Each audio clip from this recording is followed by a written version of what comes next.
Pleased that we are kicking off 2022 with a speech from the leader of the Labour Party, Sir Keir Starmer. But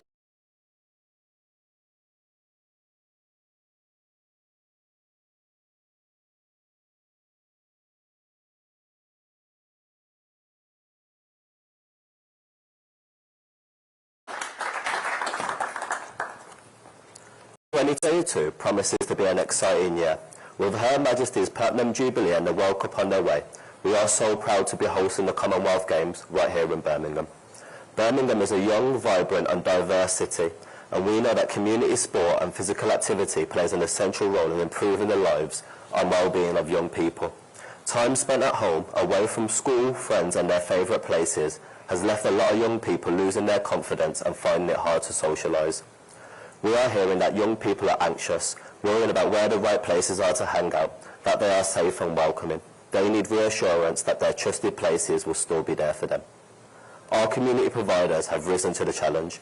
We at Make a Difference, or the MAD Project, want to thank coaches, volunteers and instructors in our community across the country who have worked so hard to keep everyone active through their computers and reaching out to young people on their doorsteps.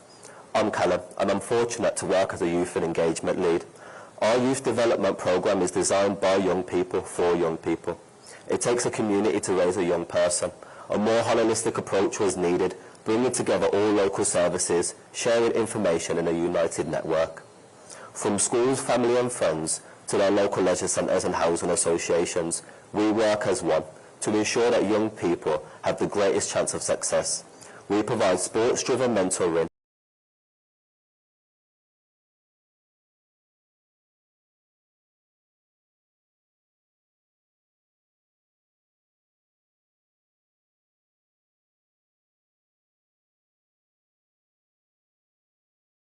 Today's young people are tomorrow's future leaders. I would now like to welcome Keir Starmer, the leader of the Labour Party, to Birmingham.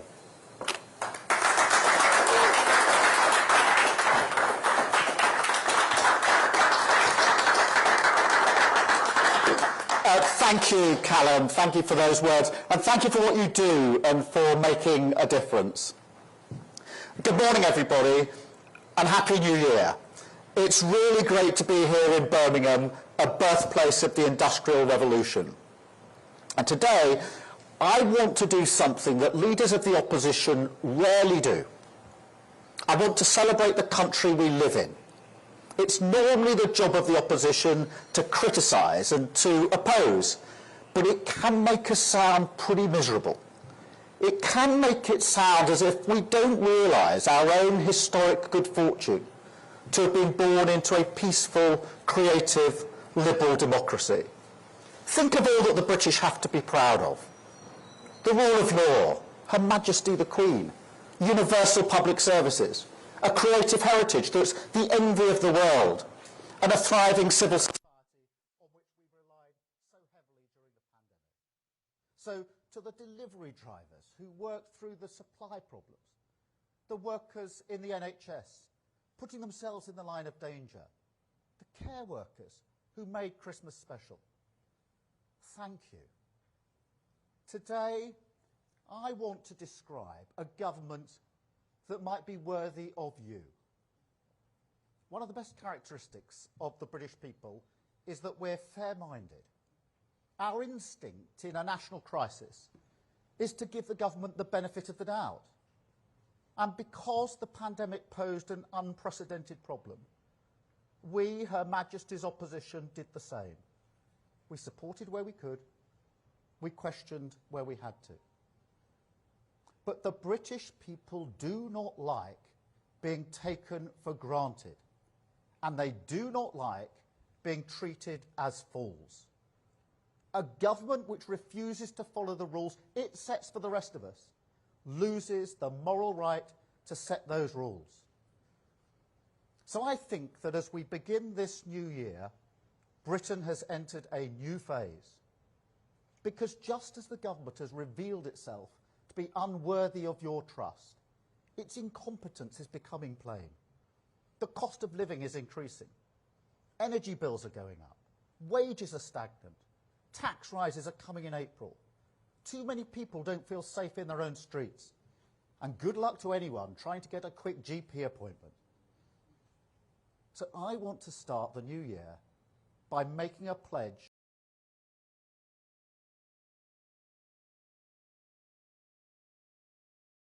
complacent about the task ahead. So the very first clause in the contract is a binding commitment about decency and standards in public life. Of course those standards already exist. They're known as the Nolan principles: selflessness, integrity, objectivity, accountability, openness, honesty, and leadership. So my solemn promise to you will be always to run a government that honours these principles. I have a very clear idea of what a Labour government would look like. And in 2022, I want to take my plans to the British people. Now, I've spent a career working as a lawyer, so you're probably expecting about 1,000 clauses, 7 appendices, a list of definitions. Well, my contract won't be anything like that. It will be a contract based on 3 simple principles: security, prosperity, and respect.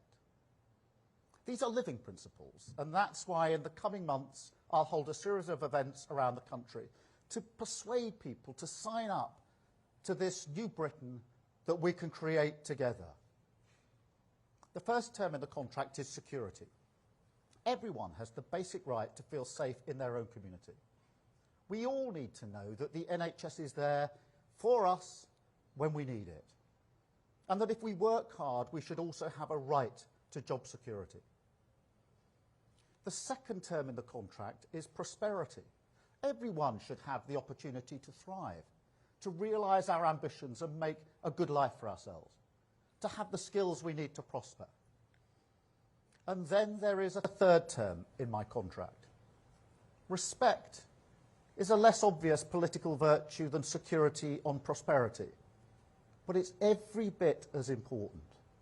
Everyone has the right to live in places we care for, to have our lives and ambitions taken seriously, to be valued for who we are and what we do. I want to create a contract defined by security, prosperity and respect. To create a contract for a government worthy of the fine nation in which we live. The Labour Party is a deeply patriotic party. Keir Hardie once said that British socialism must wear a local garb. He meant that British socialism was rooted in the everyday concerns of working people. The titans of 1945 were elected to power on the votes of the demobbed servicemen and women. That government took the spirit of collective sacrifice generated by the war and turned it into the National Health Service, for which we are so thankful today. It was a patriotic government which understood the importance of national defence, which created NATO, the alliance that has preserved the peace in Europe ever since, and gave this country its independent nuclear deterrent. The 1945 Labour government laid the foundations for the end of empire and the beginning of the modern Commonwealth. Under Wilson, the Open University extended higher education. The Race Relations Act of 1965 prohibited racial discrimination. Barbara Castle's Equal Pay Act was a watershed moment in the fight for gender equality. The Blair government introduced a national minimum wage and repaired the public services that had been neglected under the Tories. When I reflect on previous Labour governments, I have 2 thoughts. The first is, what a record we have. These 3 chapters of change, Attlee, Wilson and Blair, made Britain a better country. We must be the people who write the 4th chapter, the people who create a new Britain in the 21st century. And second, nobody could look on that record and say that Labour is not a patriotic party. Those Labour governments had the ambition to build a society in which everyone can contribute and everyone is valued, to extend security, prosperity and respect to all. This is the tradition we embrace and the mission we inherit. The first duty of government is the security of its citizens. I was once the country's leading prosecutor. Crime and antisocial behaviour are issues that matter to me personally. I've seen too many victims of crime, most of them not at all well off, not to know that security is a matter of social justice. That's why Labour will provide crime prevention teams in every neighbourhood. New police hubs will be visible in every community. We will introduce a new, tough approach to closing down drug dens with new powers for local police and local authorities. Security also means knowing that the NHS is there for you when you need it.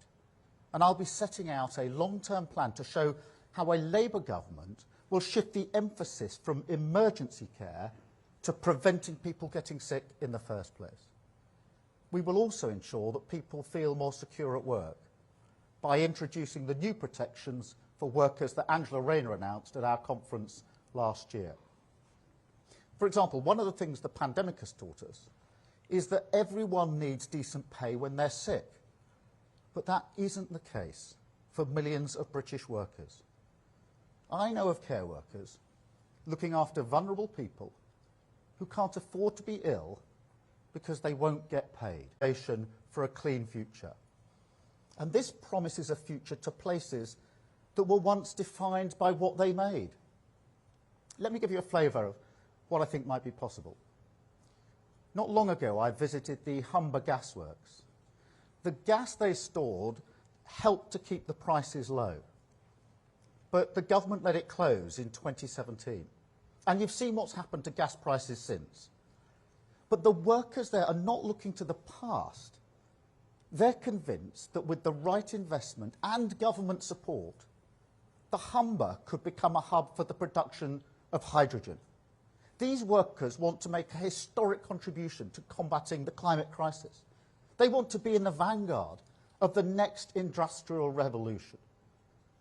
All they need is a government that shares their ambition and runs with it. Of all the things Boris Johnson has done, the one that truly astonishes me was that a Prime Minister who claims to be interested in levelling up tore up their own industrial strategy. What an extraordinary act of self-harm. Labour would create 100,000 new start-up businesses and new hubs of excellence building on existing strengths, such as video gaming in Dundee, biopharma in Cambridgeshire.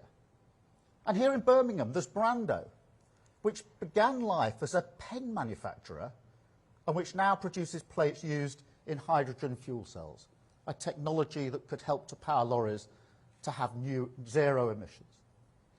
In each of these examples, new technology is being used imaginatively to create prosperity. But that prosperous future is only possible if we equip our people properly. This country has always made a world-class offer to a small section of society and a substandard offer to those who do not take the academic course. So it'll be a vital clause in my contract with the British people and the task for my Skills Advisory Council to ensure that the next generation of students is ready for work and ready for life. I believe passionately that everyone has the right to be treated with respect. No places should be left behind, and nobody should be treated as if they don't matter. And I know this can happen. I saw it with my dad. My dad always felt undervalued because he worked in a factory. He felt people looked down on him, and he wasn't wrong about that. People have their dignity, and it needs to be respected. I want to live in a country in which crucial skills are valued, in which everyone is respected for what they contribute. And in Britain, we make and we will always play by the rules. I regard the rule of law as one of the things that makes Britain great. Due process, treating institutions with respect. The integrity of British justice has always been the envy of the world. And it's always been a big part in our economic success. A good reason to do business in Britain is that you know a contract will be respected, and that respect underwrites your investment.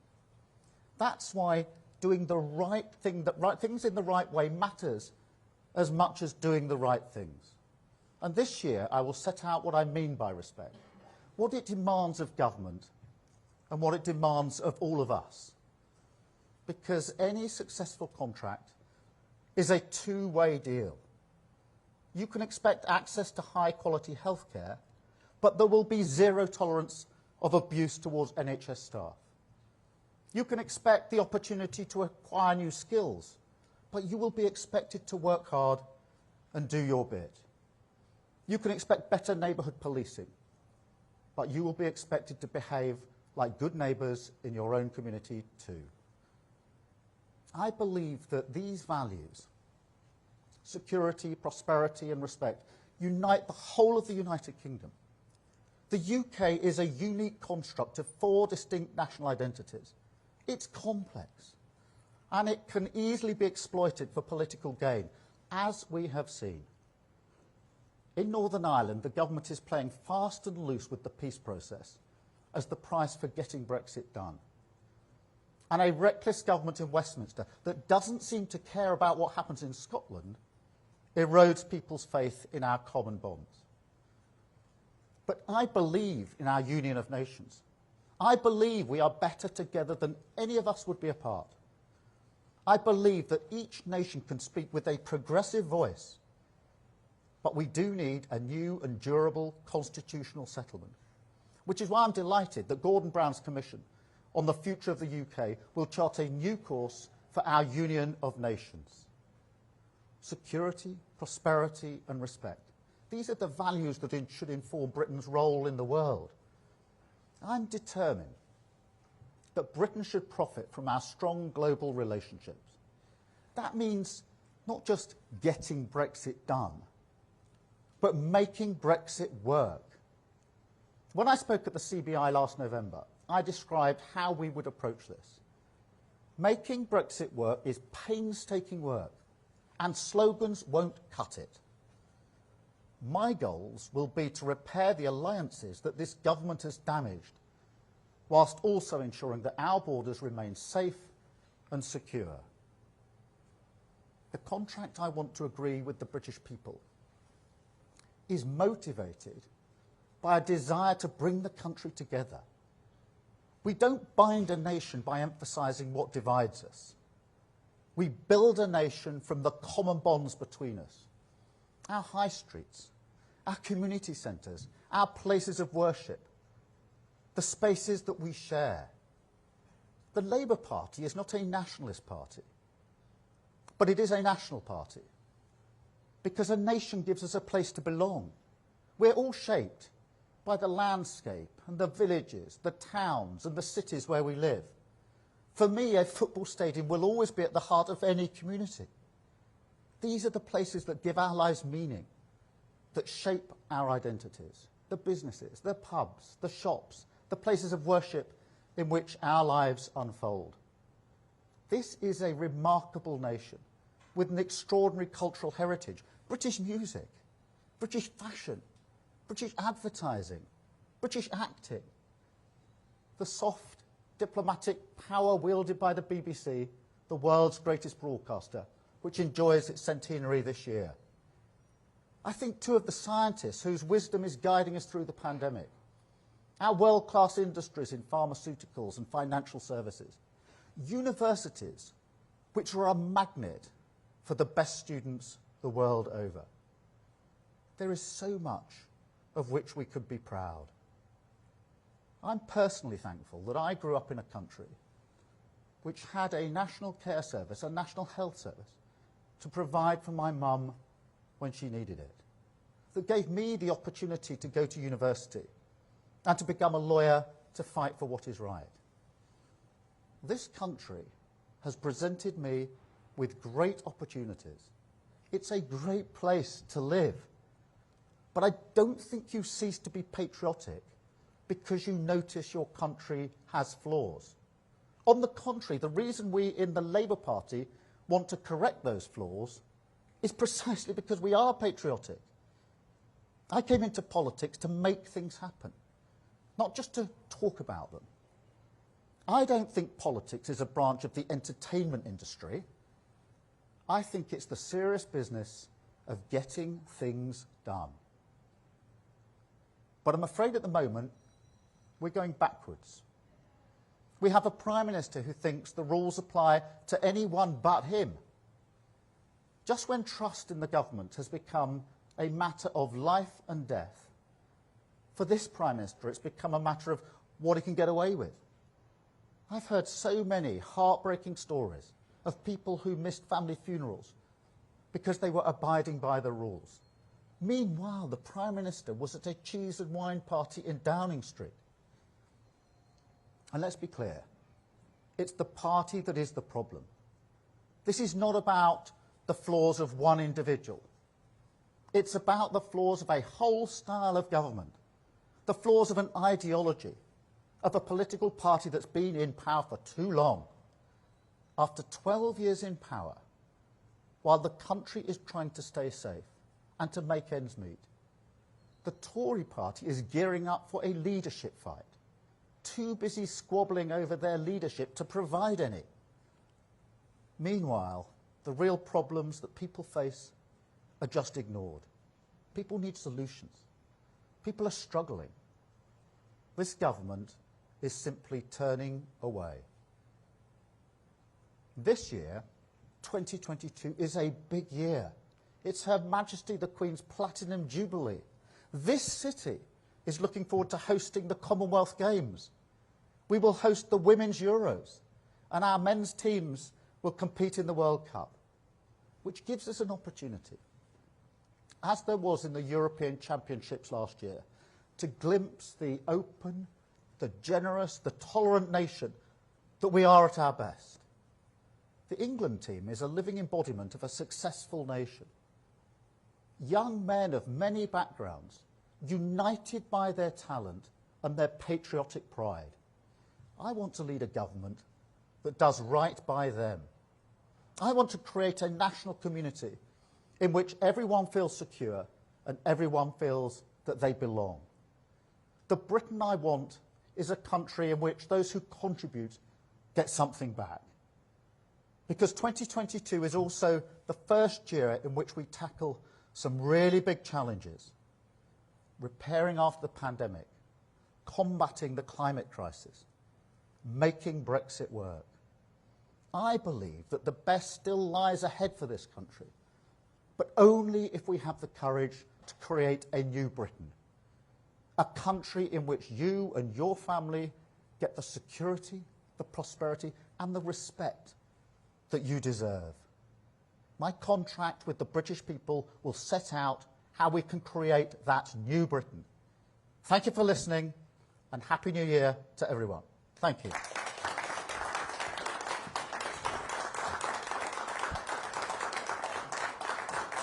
I'll now take some questions from the press. Vicky, starting with you, if I may. I think there's a roving mic that needs to just make its way to you.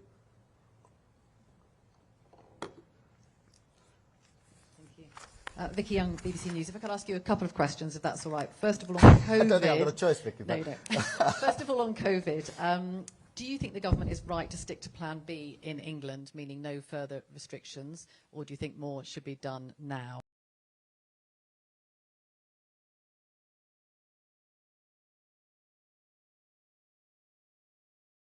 Because the Prime Minister was too weak to bring in the measures that he needed. Now, we hope that we don't need further restrictions. Obviously, there's cause for concern looking at the numbers. But I firmly believe, and I think today is a classic example of that, it's the first day back to school for many children. We need better leadership from the government because if we're to keep our schools open, and we must, what we need is many more of our school children vaccinated. Only about half of those over 12 who are eligible to be vaccinated have been vaccinated. We said to the government, use the Christmas period to vaccinate those children. We need much better ventilation. We've been saying this for about a year. to stop the virus spreading in schools. The government's now come up with, I think, something like 7,000 ventilators, which is about 1 in 4 for all the schools that need it. And their answer for the other 3 in 4 is, if you put your coat on and open the windows and a mask on, it may be freezing, but you can just about get on with learning. Now, 2 years into a pandemic, that is completely unacceptable. And the third thing is we need mass testing in schools. The government says, and it's right to say, we need tests twice a week for those in secondary school, but they're nowhere near achieving that on the numbers they were doing in December. And I think they need to go further, so that if there's an outbreak in a school or as an individual case, we can't go back to having bubbles or classes all going home. Children spent far too much time out of school for that. So we need mass testing where if you're a contact of a school child, you take a test. If it is positive, you go home. If it's negative, you stay at school so that we keep our children in schools. On the second question about the flag, 2 points in relation to that. Firstly, I'm very proud to stand in front of the flag. I've done it many times before, including when I was Director of Public Prosecutions representing our country 10 years ago. So I've always been very proud to do so. But it's not just the flag that drives our patriotism. As I said in the speech, it's really the values that lie behind that, the values I've outlined today of security, of prosperity, and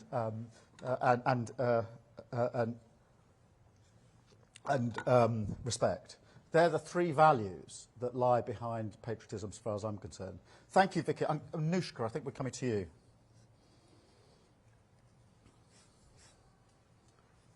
Thank you. I'll also go for 2 questions, if okay, and start on You see, you said as president now, Vicky. It's not just schools that are problematic at the moment. We've got huge staff shortages because of sickness across hospitals, schools, and in many areas where we've got key workers who we need right now to prevent chaos. I mean, you've tended to support the government in many areas on COVID, but I want to understand what you as a party would do about this right now. Would you break from the government and call for the isolation period to be reduced from 7 to 5 days, like in the US? And if not, what would you do to prevent the chaos? And just pushing on Vicky's point, you say you're a national party, not a nationalist party. What does that mean in policy terms? Anushka, on the COVID question, I do think that the mass testing is now a really important part of the way forward so that we can separate as quickly as possible those that are infected and those that aren't, and make sure that we keep the 2 apart. Now, a lot of these cases are asymptomatic. Many of these cases are asymptomatic. It's crucial that's done as much as possible. Now, it is simply unacceptable 2 years, best part of 2 years into a pandemic, for the government to say we haven't got enough tests. Lateral flow tests ought to be available in sufficient quantity to deal with the situation we now find ourselves in. Omicron was a word we hadn't heard several weeks ago, but the idea that there would be a variant that would get round some of the protections in place was a known threat 6 months ago. So that is not an excuse for the government not to have got the mass testing in place. On the 5-day period, we've always taken the approach of following the science. If the scientific advice is that it's possible to go down to 5 days, then we would support it. But we've followed the science on this rather than gone out on our own. In terms of the policies behind us being a national party, well, many of those were shown at our party conference, where we made a very clear commitment in relation to housing and adequate housing and affordable housing, made a very strong commitment to employment rights on day one, the respect point that I was making, a very, very clear commitment to £28 billion a year over 10 years to invest in the jobs of the future. And then I myself set out the 4 sort of future-looking grounds for our policy. So the argument that the Labour Party hasn't really set out any base policy ground isn't really a valid argument. What I'm doing today is setting out the future look for this year, facing the challenges that we've got. And we have got big challenges, but there are also big opportunities, I think, for us, if we're prepared to take them in the interest of our country. Thank you, Anushka. I've got the press station, which I think is Richard.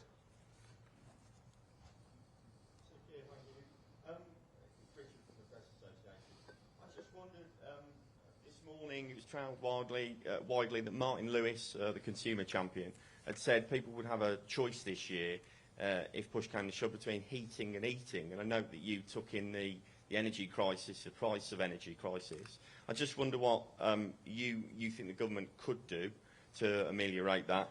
And then, secondly, if people are being asked to take your word, your contract, your pledge, people might be slightly concerned, would they, that during the leadership election, which you won, you mentioned nationalisation of the energy industry, abolition of the House of Lords, and seem to have gone silent on that. Is it just more talk from Labour, and all of this will go out the window if you do get into power? Thank you. Thank you, Richard. Firstly, on the cost of living, I think this is very quickly going to become the major story of this winter and this spring, because there's a real cost of living crisis. There are too many elements of it almost to list. You've got inflation, you've got food prices going up, fuel prices going up, you've got stagnant wages, and there's obviously the energy price gap is about to change in just a few weeks' time. And at that very moment, the government decides to put up tax on working families, or to introduce it in April. Of all the things that makes the cost of living crisis worse, it's that. What we've said is, firstly, we wouldn't have put those taxes on working people just at this moment in that way. It's completely the wrong thing to do, which is why we voted against it. But also, there are practical measures like cutting the VAT on energy prices, which we called for months ago, could have been done this winter. It would be a very quick and effective way of actually reducing the cost to many working families across the country. So there are things that could have been done. On the pledges, look, there are important pledges I made in the leadership, and I stand by those pledges. There are important pledges I'm making this morning. What I'm setting out this morning is a contract between the government that I think people are entitled to expect, and the values that underpin it. And that's my idea. That's what I want to take out. It's what I strongly believe a Labour government should deliver. I want to take that out now and talk to the British people about it. We'll be going around the country doing so. Thank you, Richard. Aletha from the Mirror, I think we've got. Thank you, Sir Keir. It's Aletha Addy from the Mirror. You promised Brits security and prosperity, but we're seeing COVID wreaking havoc across our communities, across the country. Why are you not calling for more tougher restrictions that will give people some more certainty in their lives so they're not fearing the worst? And also, what do you think is more of an immediate priority? Easing energy bills so that families can sort of prepare on whether they need to be, feeding their children or paying their energy bills, as we're expecting the worst in April? Or should we be pursuing net zero? And just finally, our Prime Minister has been accused by many of being a serial liar and having a complete disregard for the rules. Do you think it would be just for him to eventually be knighted, as Sir Tony has? Thank you. I think you've now squeezed it to 3. I can see that this is going to get out of hand. Look, on the restrictions, we have always said we'll be guided by the science. And that's why we voted for the Plan B restrictions just before Christmas. And a good thing too, because the Prime Minister is now so weak that he couldn't have got public health provisions over the line on his own votes in Parliament. And so we follow the science on this. I do think, as I've set out, that mass testing has to play a massive part in what comes next, particularly with this particular variant. And I think many parents would be absolutely astonished. There's lots of things about the variant, about the virus, that we don't understand. But we do understand that school terms come and go, and you need to be ready the first week of the first term of school for what lies ahead. And the fact that we're even having a discussion about vaccinations not having been carried out, ventilation not having been carried out, and mass testing not being available, I think will leave many parents feeling absolutely exacerbated with the government. On the choice between energy bills and net zero, I don't think it is a choice. I think we can and we should have the ambition to have both. One of the things that struck me most in the last 12 months or so was going to Scotland to see the biggest onshore wind farm of 250 turbines, generating enough electricity for many, many thousands, hundreds of thousands of houses at very low cost. And I asked the people running the wind farm how many of these wind turbines then were built in Britain. They said none of them. And I said, why not? And they said, because 10 years ago, the government didn't have the ambition to invest in this strategically, and therefore it went to another country. So it's not an either or, it's actually having ambition about your country and having clarity and planning.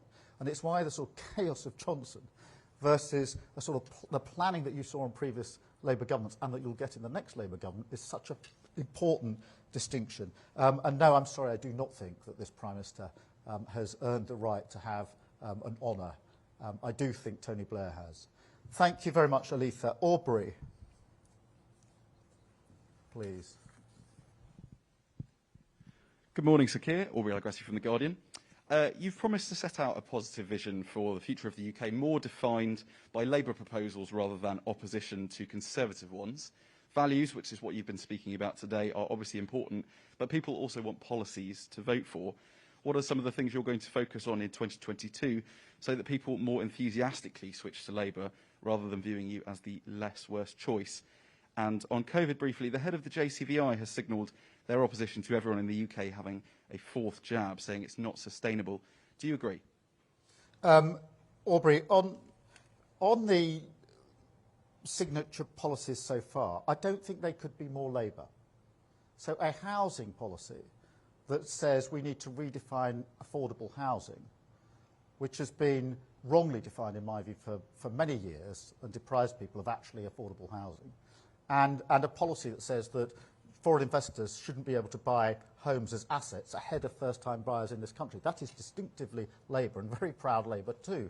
Employment rights on day one is the strongest employment security measure that any Labour party has ever come up with, a very Labour position. And don't forget, this government was promising for year after year after year there'll be employment rights coming around the corner. They're always coming around the corner. They never actually arrive. So very, very Labour. And then the £28 billion a year investment in the green jobs of the future is again, very Labour. It's the complete opposite of what we've had from this government. Those wind farms have not been built in Scotland because this government didn't have a 10-year strategy, the like of which we unveiled in our conference. They're very strong, they're very Labour. And what I want to do this year, in the way I've suggested through this contract, is to build on that and take those ideas to the country and invite people to sign up to this vision of a new Britain coming out of the pandemic.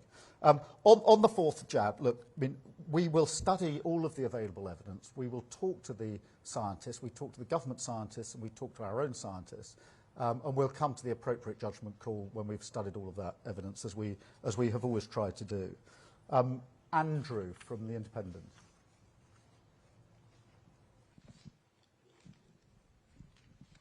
Andy Woodcock from The Independent. You mentioned three previous Labour leaders in your speech who you'd like to emulate, Attlee, Wilson and Blair. But you didn't mention some other Labour leaders in the past, including Jeremy Corbyn. A lot of your membership in the Labour Party will say that they elected you as leader on the basis of 10 pledges to carry on with the Corbynite agenda, that they now feel that you've attempted to be elected leader as a Corbynite and now to fight a general election as a follower of Tony Blair. Is that a fair criticism, and is it a criticism you welcome because it tells the world out there that you're not Jeremy Corbyn? And also, if I could just ask, the electoral arithmetic means that if you do well in the next election, even if you're the largest single party, you're likely to have to rely on the Scottish Nationalists for support.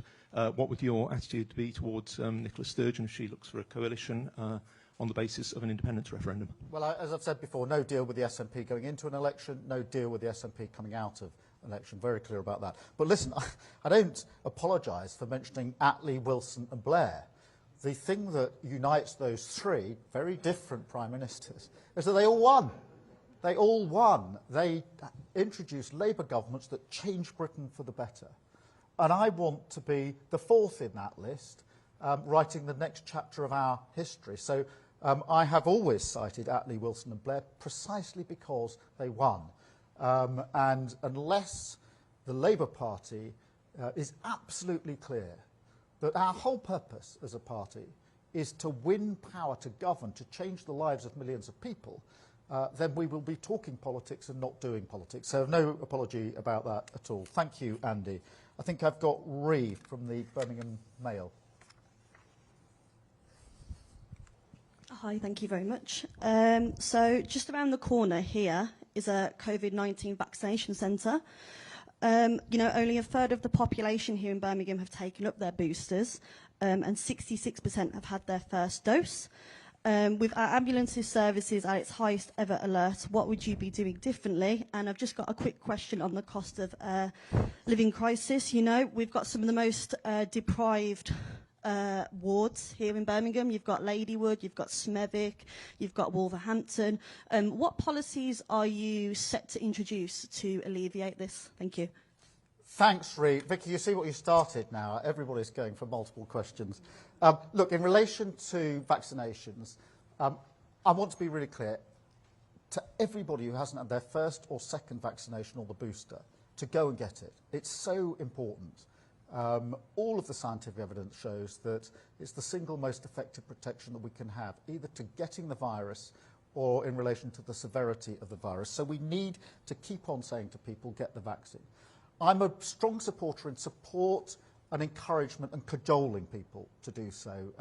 And that's why it's very important that here in Birmingham and other places, we use our community leaders to help with that messaging, all different kinds of community leaders, faith leaders included, to give the support to people to come forward, because it is the single most effective thing. I should also say at the same time, we need to deal with some of these anti-vaxxers.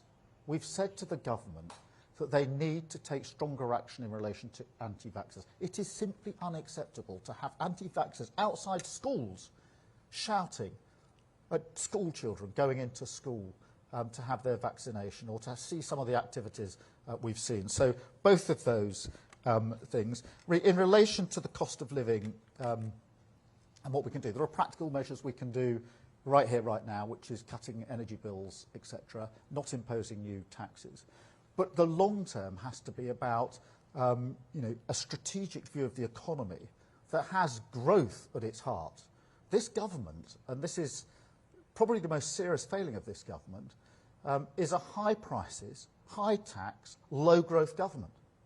And that is the nub of the problem for the government. So that's why our ambition to invest in the future jobs and to grow the economy is hugely, hugely important on a medium to longer term basis. Alex from local radio. Nope. And I think I've got Tony from the Telegraph then. Hi, Tony. Hi, thanks, Keir. You've always said that you're against the decriminalisation of drugs in England, and today, in your speech just now, you've pledged a tough new approach with powers for local police. But today we've reported that Sadiq Khan, the Labour London Mayor, is looking at a scheme to stop arresting and prosecuting young people who are caught with Class B drugs in London. So do you support that approach now, or is your own party split on drugs reform? And have you spoken to Sadiq about it? And can I also just ask on Wales? Over in Wales, people are still living under alert level 2, where they can be fined for going to work if they could work from home, and the number of people who can eat in restaurants is restricted, and all those sorts of restrictions that we remember from last year in England. Do you think that Mark Drakeford's policy there is too restrictive? And what do you think justifies tougher restrictions there that don't apply here? Because it seems that so far you've supported what the government's doing here, and that's quite different. Yeah, look, on the drugs legislation, I've said a number of times, and I say again, I'm not in favour of us changing the law or decriminalisation, and I'm very clear about that. I haven't seen the detail of the proposals that you've reported on. As I understand it, they're early measures, they're some sort of pilots. Obviously, we'll look at those, but I'm very clear that we're not in favour of changing the drugs laws, and that's why I said what I said in my speech. As far as Wales is concerned, obviously each country, each nation has to try to get the balance right according to the threats and concerns as they see it. Mark Drakeford, I think, has led Wales very well during this pandemic. I have no doubt that's among the reasons that Welsh Labour did so well in the elections of last year. I talk to Mark Drakeford all the time, and I know just how seriously he takes those measures. Thank you all very much for coming this morning. Do have a happy new year. Thank you.